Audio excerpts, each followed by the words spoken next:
All right, so we're diving into a deep dive today, suggested by one of you guys, and yeah, should be good. It's a YouTube video, a motivational video featuring Joe Dispenza, and the title, it's a long one, but it's called "Stop Trying Hard to Manifest. It's Already Yours, Joe Dispenza Motivation." So I've got some thoughts, but let me know what you think about this, what you think about Joe Dispenza. Oh, yeah. I'm very familiar with Joe Dispenza. He's got a lot of great content out there, and I think this is going to be a really interesting deep dive. Okay, cool. So diving right in, I'm going to, kind of full disclosure, I'm a little skeptical about some of the claims. Yeah. Like you already have everything you desire. It's kind of a bold statement. Yeah. So how does that even work? Well, it's not like you wish for a yacht and poof, there it is in your bathtub. Right. Dispenza is really talking about aligning your thoughts and beliefs and energy with your desires. And it's almost like you become a magnet for what you want. Like a magnet. Yeah. So like if I'm trying to win a Grammy, I got to like crank up my Grammy energy and just like wait for it to come my way. Yeah. So it's a little more nuanced than that, but you're getting the basic idea. Okay. He talks about the idea that everything in the universe, including our thoughts, vibrates at a certain frequency. Oh, okay. And when we focus on what we want and really feel those emotions, we start to emit a matching frequency that attracts those desires, like tuning into a specific radio station. Okay, so it's not wishing, it's like feeling. Yes, exactly. Okay, I'm starting to see where this is going. He's not just saying think positive, he's saying embody the feeling of already having what you want. Interesting, yeah. So it's a different approach. And speaking of thoughts, the video uses this analogy of thoughts as seeds. Oh, yeah. You plant negative thoughts, you get negative outcomes. You reap what you sow, as they say. Exactly. We've all heard you are what you think, but Dispenza takes it a step further. Right. Absolutely. There's actually research that suggests our thoughts actually impact our physical well-being. He talks about this mind-body connection, how our thoughts influence everything from hormones to stress levels. He even gets into the idea that thoughts can potentially impact our DNA.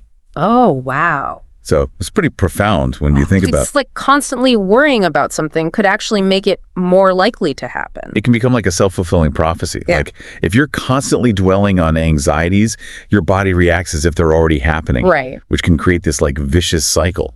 Okay, starting to get a little freaked out by the power of my own thoughts now. Yeah, it's a lot to take in. So if I'm stuck in a negative spiral, how do I like switch things up? I know the video mentions shifting frequencies, like changing the channel on your radio. Right. So how do we tune into a more like positive station? What does he say about that? So he breaks it down into a few key steps. Okay. The first is you have to become aware of those negative thought patterns. You can't change what you don't acknowledge. Right. Makes sense. So that's the first step, just becoming aware. Okay, awareness. And then what? Do we just like slap a positive affirmation sticker on those bad boys and just call it a day?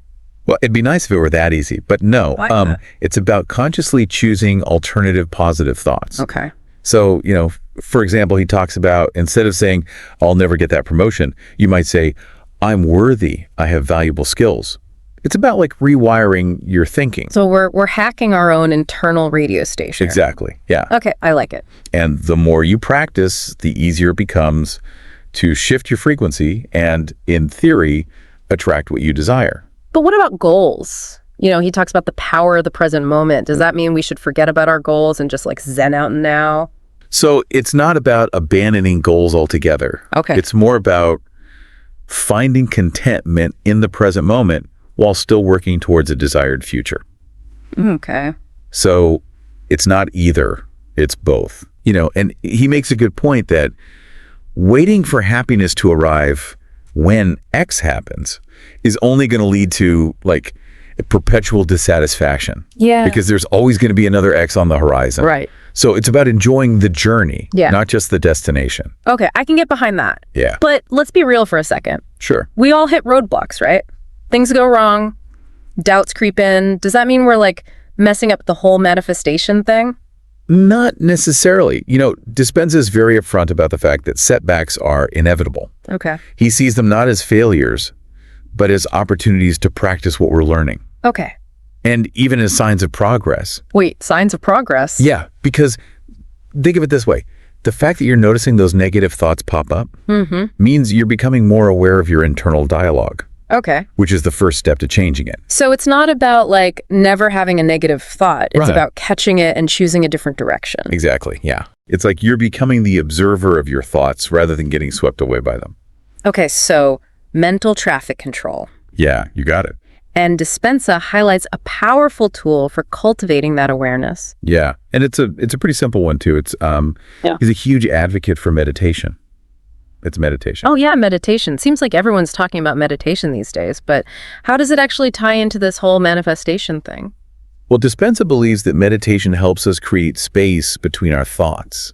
Okay. So instead of getting caught up in that mental whirlwind, Yeah. we learn to observe them without judgment. Mm-hmm. And it really strengthens our ability to choose what we focus on, which is, of course, crucial for aligning with our desires. So it's almost like building a mental muscle. Like Right. the more we meditate, the better we get at directing our thoughts. Precisely. Yeah. It's like any other skill. The more you practice, the better you become. And the beauty of meditation is you don't need to become a monk or anything like that. Even a few minutes a day Exactly. Yeah. can make a difference. Little by little. I've been meaning to try that. Maybe I'll finally download that meditation app everyone keeps raving about. Yeah. There's a lot of great resources out there. Okay, so meditation helps us become more aware of our thoughts, but what about actually changing them? The video touches on visualization as a way to kind of reprogram our subconscious minds. Oh, yeah. So what's his take on that? He's all about vividly imagining yourself living your dream life. Okay. He says to engage all your senses, like see the details, feel the emotions, really immerse yourself in that desired reality. It's like creating a mental movie, but with feeling. So it's not just daydreaming, it's more intentional, vivid. Exactly, yeah. Okay. And the key ingredient is emotion. Okay. You need to feel the joy, the gratitude, the excitement as if it's already happening. Because, your brain doesn't necessarily know the difference between a vivid imagination and actual reality. So we're basically tricking our brains into believing our dreams are already real. In a way, yeah. Okay, Cindy. But it's a powerful technique. So it's not about wishing and hoping. It's about actively shaping our internal world to match our desired external world. You got it. Okay.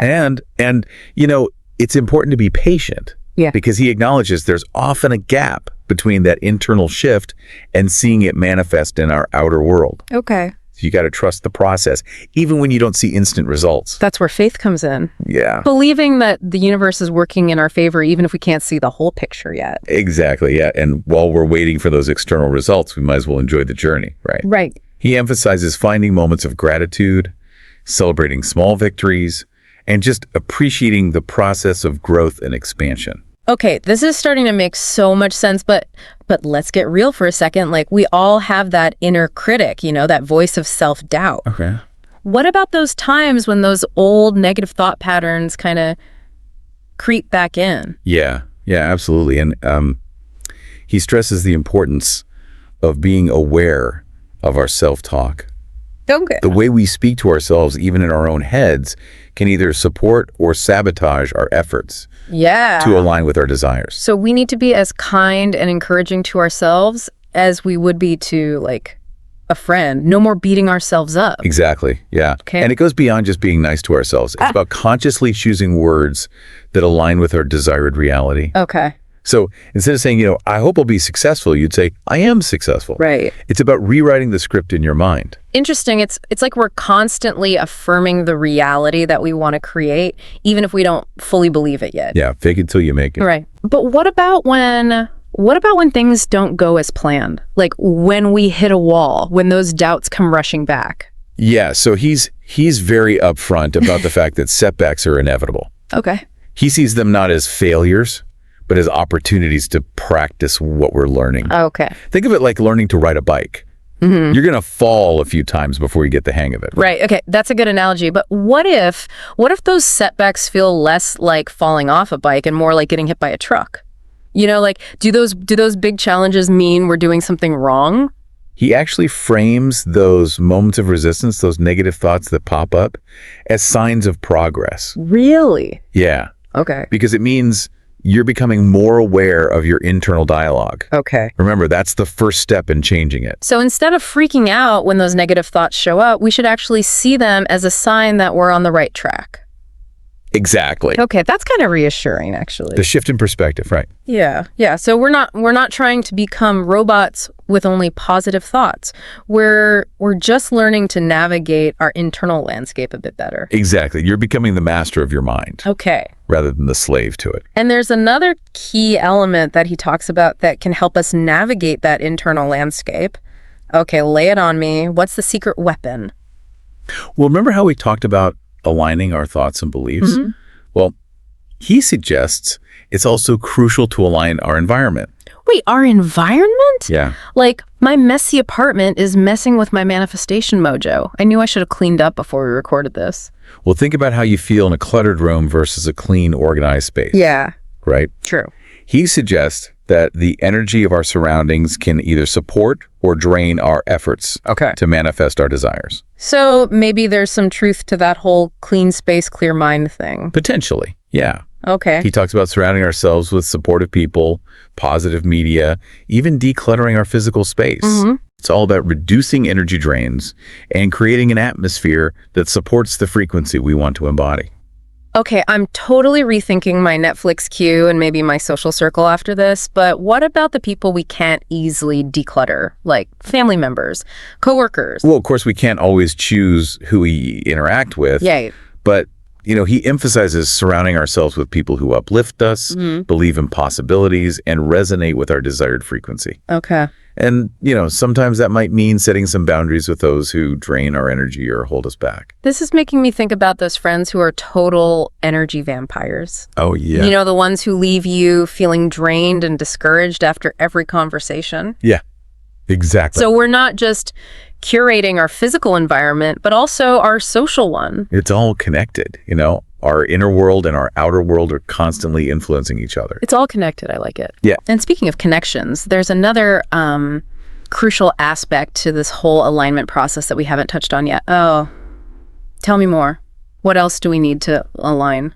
He talks about the power of gratitude. Oh, yeah, gratitude. Okay. And he's not just talking about saying thank you for your dinner. Right. He positions gratitude as a powerful tool for shifting our energy from lack to abundance. So it's more than just good manners. It's about changing our perspective.